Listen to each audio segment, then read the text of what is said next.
এখানে আমাদের কনজিৎ দেববর্মা, জালাল মিয়া, উসমান মিয়া এবং গোবিন্দ দেববর্মার নেতৃত্বে তারা ওনাদের নেতৃত্বে এখানে 50 ফ্যামিলি যে জয়েন করেছে ওনাদের নেতৃত্বে আজকে এই জিনিসটা সম্ভব হয়েছে। ধন্যবাদ। আজকে এই জয়েনিং প্রোগ্রামে কত ফ্যামিলি কত ভোটার? 50 ফ্যামিলি 200 জন ভোটার এখানে জয়েন করেছেন সিপিএম এবং বিজেপি থেকে। আপনার কি মেসেজ থাকবে ওনারকে? আমার মেসেজ থাকবে এলাকার সার্বিক উন্নয়নের জন্য যা যা করার দরকার তাই করব এবং নেশাকার বিরুদ্ধে কীভাবে এখান থেকে উচ্ছেদ করা যায় তাই আমি 24 ঘন্টার মধ্যেই আমি করে দেব। ওনার জন্য কি সুরক্ষা থাকবে? হ্যাঁ, ওনার জন্য কি কোনো সুরক্ষা থাকবে?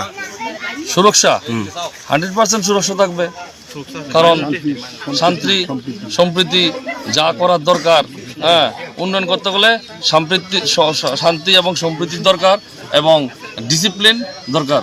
ডিসিপ্লিন ছাড়া পৃথিবীতে কোনো কাজই সম্ভব না। আর আমি আজকে আরেকটা জিনিস খুশি হলাম, আমাদের যে আমি 2014 সনে যে বিজেপি জয়েন করেছিলাম তখন আমি মন্ডল প্রেসিডেন্ট ছিলাম, তখন এই বিশুদেব মন্ডলের সেক্রেটারি ওনাকে বানিয়েছিলাম।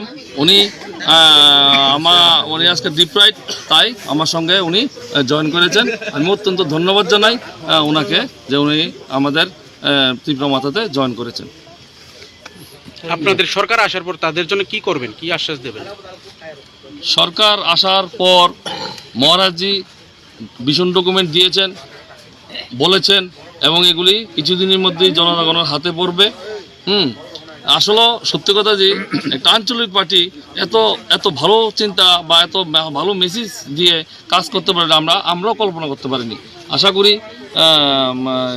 মহারাজজি সবার জন্যই কারোর জন্য না, সবার জন্যই কিছু না কিছু ভালো করার জন্যই করবেন, যেটা আজ পর্যন্ত কেউ করেননি।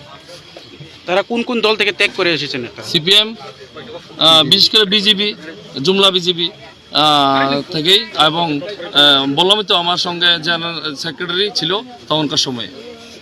ধন্যবাদ।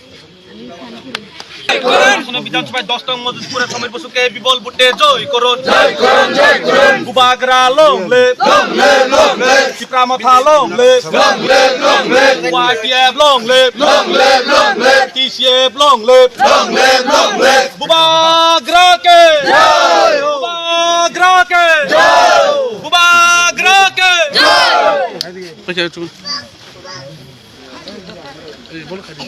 আপনি কোন কারণে বিজেপি ছেড়ে আজকে ত্রিপুরা মাথাতে আসতে হলো?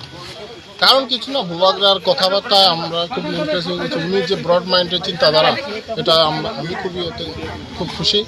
আর তাই করতে আর উনি এবার প্রমাণ করে দিয়েছেন যে আমরা পয়সার কাছে মাথা নত উনি করেন নাই, এবং সততা যেটা আছে এটা দেখে আমরা খুবই আনন্দিত। বিজেপিতে কি সততা নেই?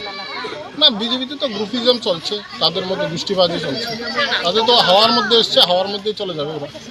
আপনি বিজেপিতে কোন পদে ছিলেন? আমি জেনারেল সেক্রেটারি ছিলাম। আচ্ছা, মন্ডলের। ঠিক আছে, ধন্যবাদ।